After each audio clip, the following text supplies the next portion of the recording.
Hello and welcome back to the Where Does It Come From podcast.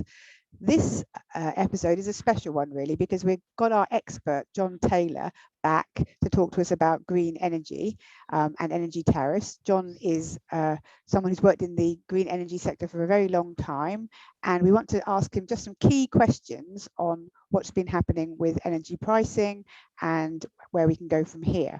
If you want a more detailed tutorial on green energy, John has previously recorded podcast episodes. If you go back through the list of episodes, you can look into this one.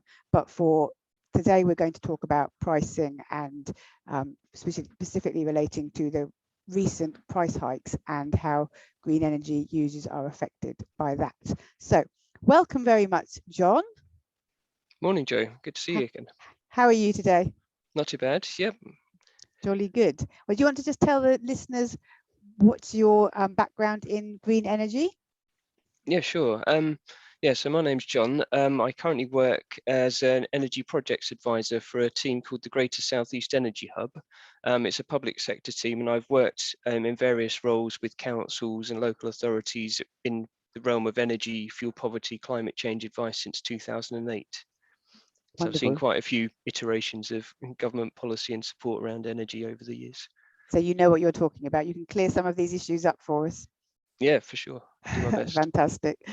Okay, well, I don't think anybody listening or anybody else can fail to have noticed that energy bills are soaring through the roof, I want to say, at the moment, which has been a huge worry and remains a huge worry to people as we see the prices go up. We know that the energy price cap has gone up 54%, which will come in April, and people are understandably wondering how they're going to pay it. Can you explain why the energy prices have gone up so much and so quickly?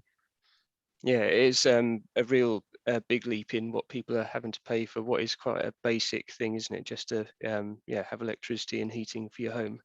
The main thing that is driving this at the moment is the cost of natural gas. And the important thing to understand is the UK is part of a pretty large marketplace for this commodity now for gas. Right, it's not just the UK as an island. We're connected by pipelines and tankers, natural gas tankers with Europe and also Asian countries as well. So what we've seen is over the past year, almost a quadrupling in the price of natural gas. And that still makes up a really large proportion of the way we heat our homes and also how electricity is generated. I was just looking at the national grid's numbers, and for January, 37% of our electricity came from natural gas. So if you think that proportion has had a four times increase over the last year, then you can see how that then escalates on into other people's bills. I think that's a really key point, actually, that excuse me, I don't think nearly everybody realizes, I certainly didn't think about that we're not only using gas in terms of gas central heating, gas hobs, that kind of thing. We're using gas to make the electricity that we use in the other parts of running our homes. And then, of course, in industry as well, in offices and industry, we're using gas for gas central heating and also gas to make our electricity. So as you say, if the price of natural gas or the wholesale price of natural gas goes up, that has a knock-on effect on absolutely everything, doesn't it?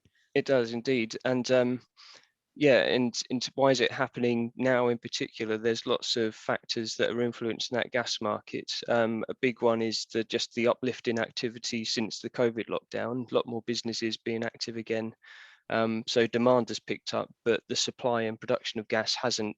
It's kind of tailing behind a bit. So there's a bit of a supply and demand mismatch there, which obviously influences markets. You've got the whole tension around what's happening with Ukraine and Russia. And Russia, a very big natural gas producer, which supply the European market. We don't get much gas in the UK directly from Russia, but it does influence the price we pay and how we trade with other people. Fortunately, we've had a relatively mild winter here in the UK. It could have been worse if, like this time last year, we had like minus 10 degrees and snow. So, yes. And again, wind speeds have picked up again, so we are generating more wind power, which helps offset gas in electricity a bit. That's a really, I wanted to come on to that actually, because obviously natural gas is a fossil fuel, and we are, after COP26 and all the other studies are going on, we're trying desperately to move away from using fossil fuels for everything, but energy in particular is a huge user of fossil fuels. So we're still heavily dependent on natural gas, which the price has gone up.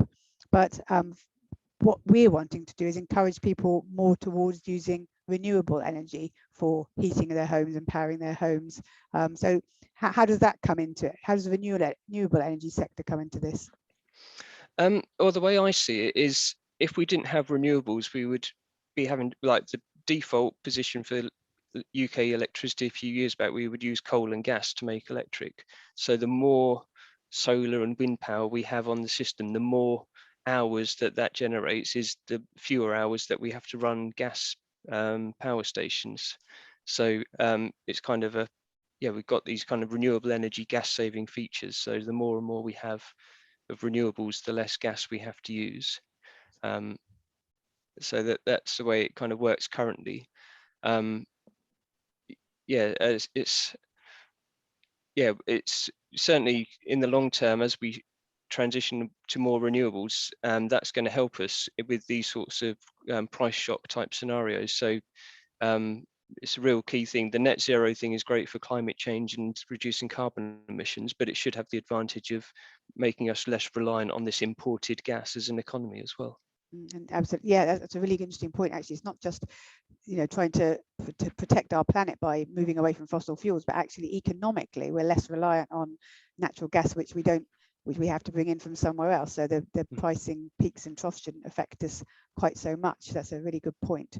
I'm talking of pricing, seeing in the news a lot about the regulated energy price cap, which has helped people a little because the major fuel companies are able to, or have to, keep their prices to a certain level, even if they're paying more for the energy themselves. Can you just explain a little bit about the energy price cap and who's regulated and who's not?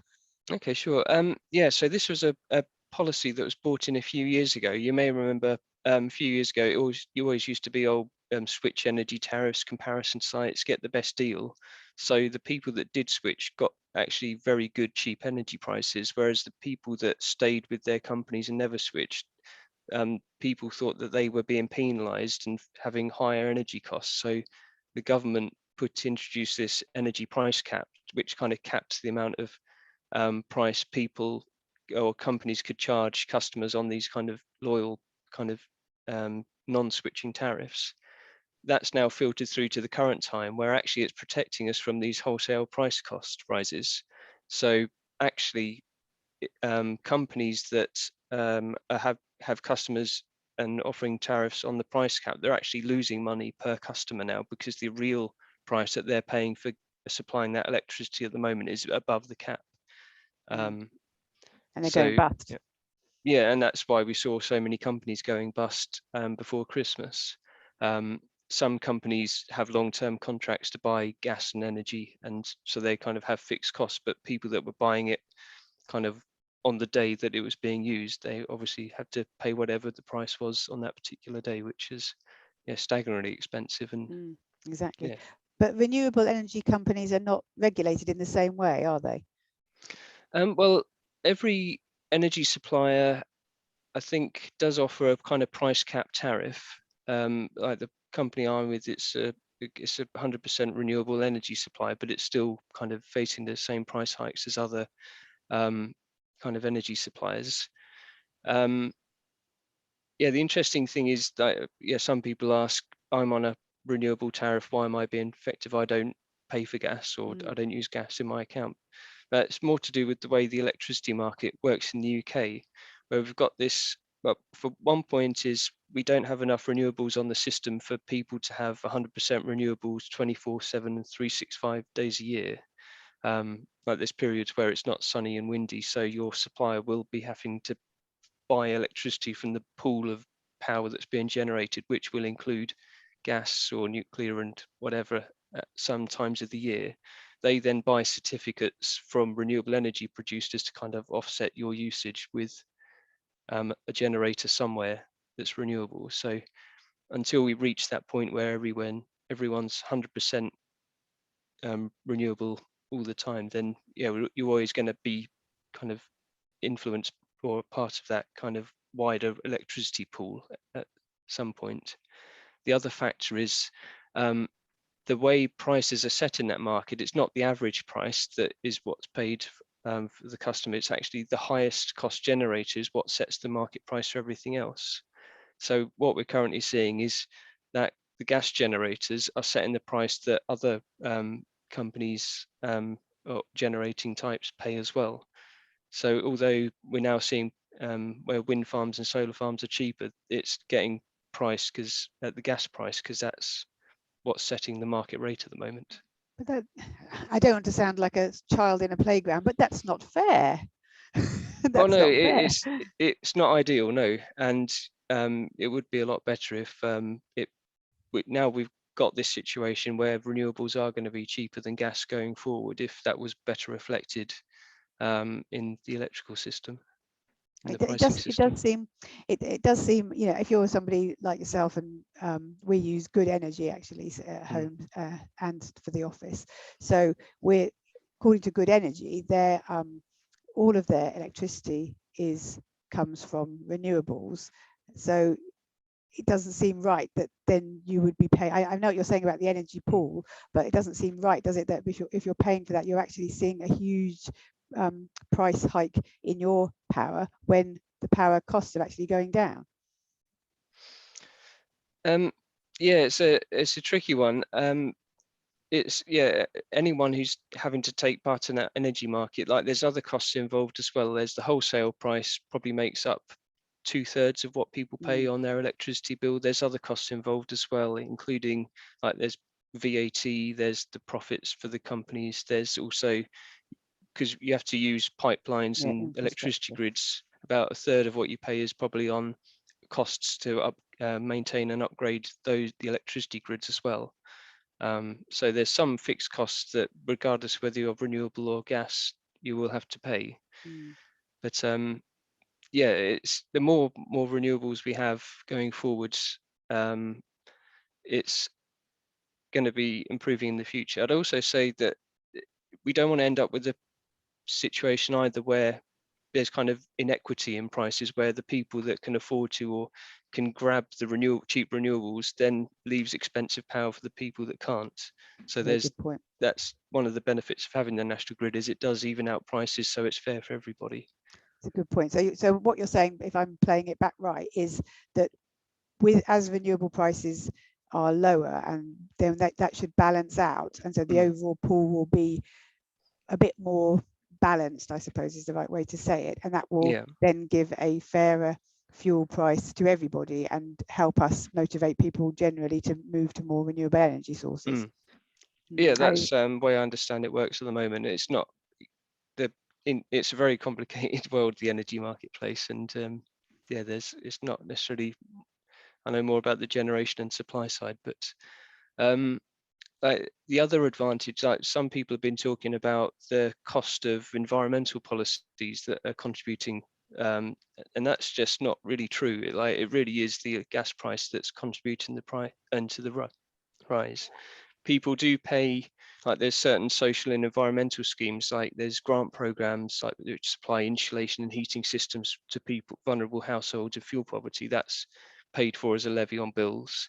There's subsidies paid to wind and solar farm generators. That's part of a levy, but it's, I think, out of a bill, let me just check the numbers here, out of a bill that's now going to be about £1,900 in the price cap, £155 is associated with those levies.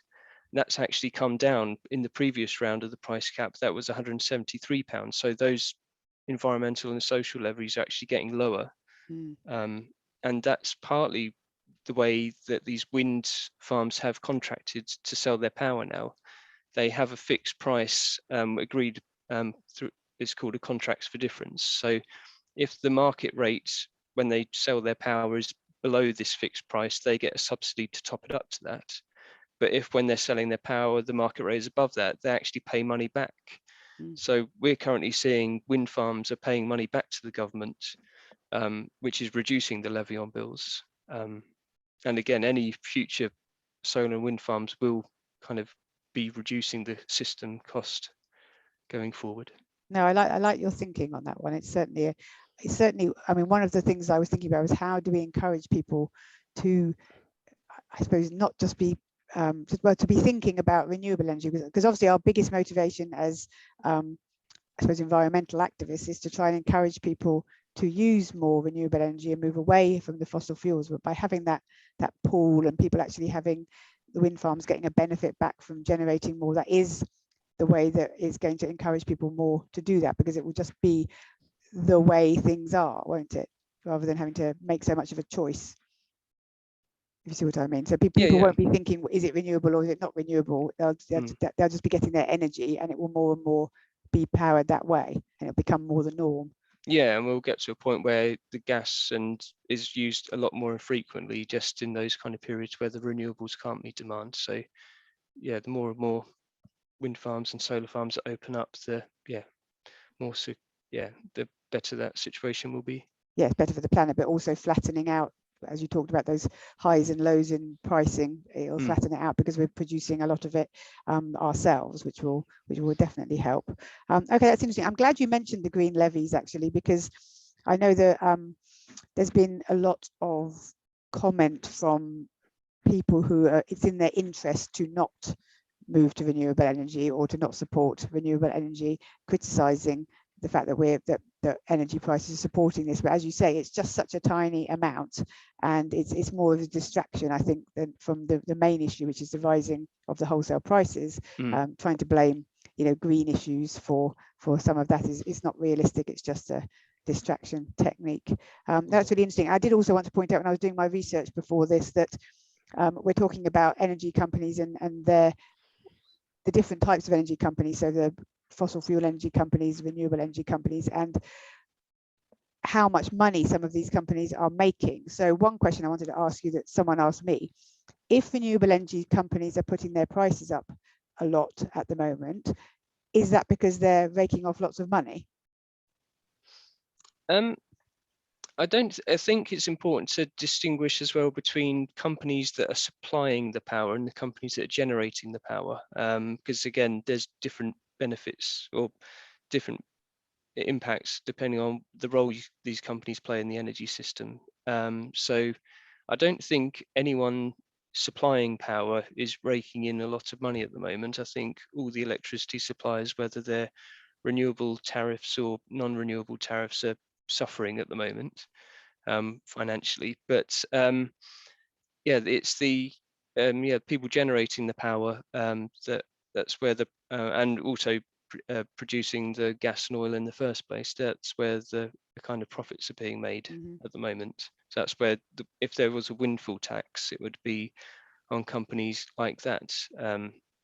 So yeah, the gas and oil producers, and then the companies that are getting record profits from generating power.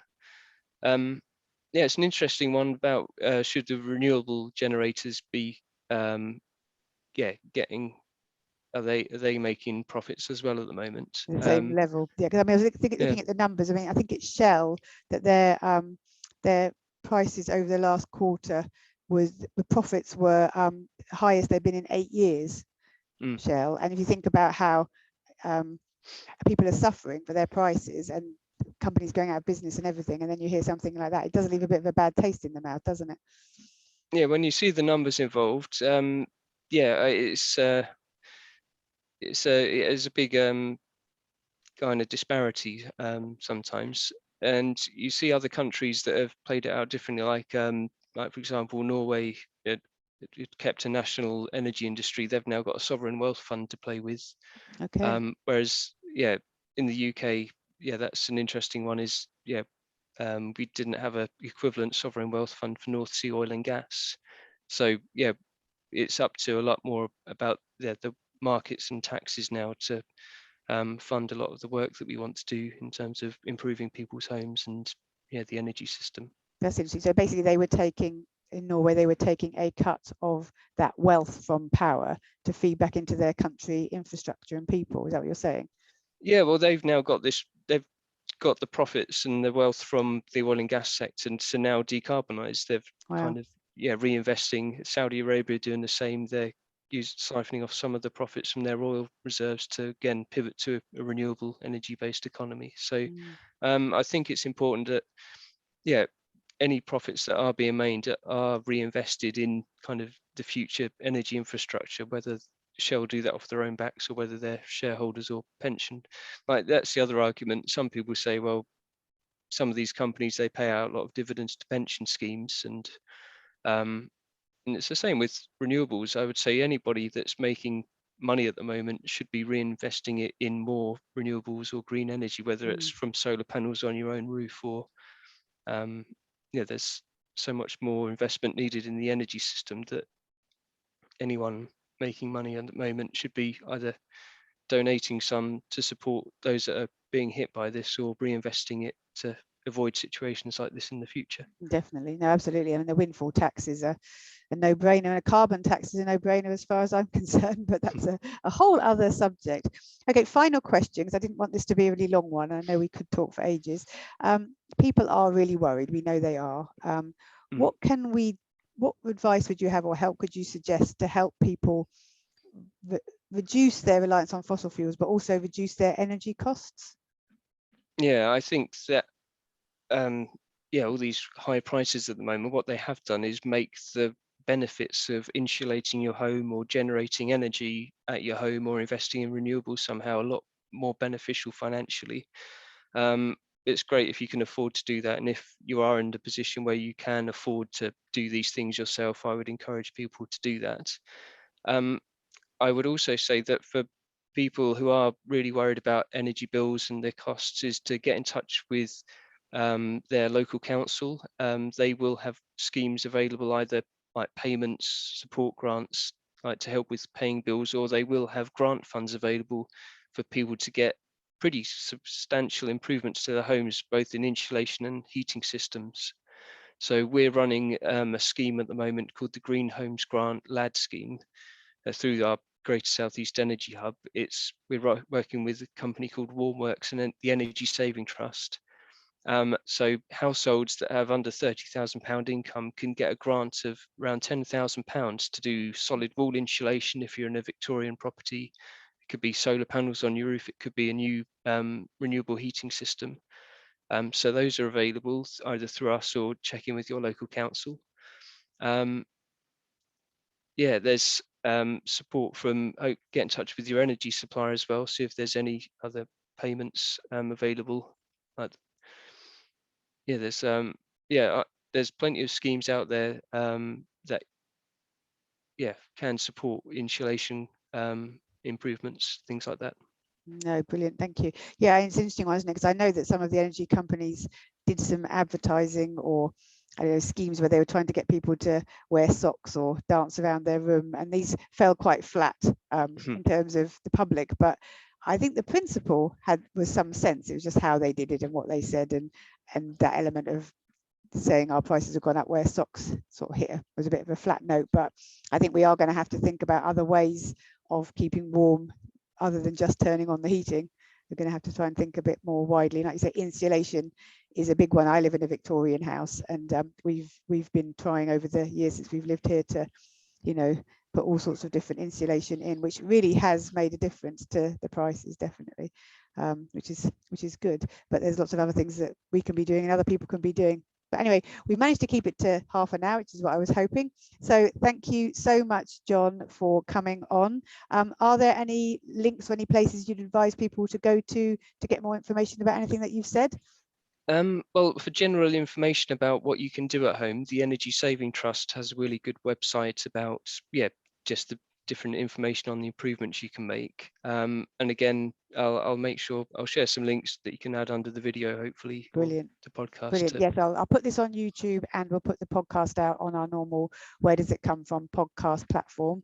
So if anybody wants to, I'll tag John. If anyone wants to listen, they can go there, and I'll tag John into that. So I'm sure he won't mind if you follow him on Twitter and find out other things that are going on and ask him questions. You'll be sorry that sorry for this. You'll get lots of questions, John. So thank you so much, John, for coming on, and thank you everybody for listening to the Where Does It Come From podcast.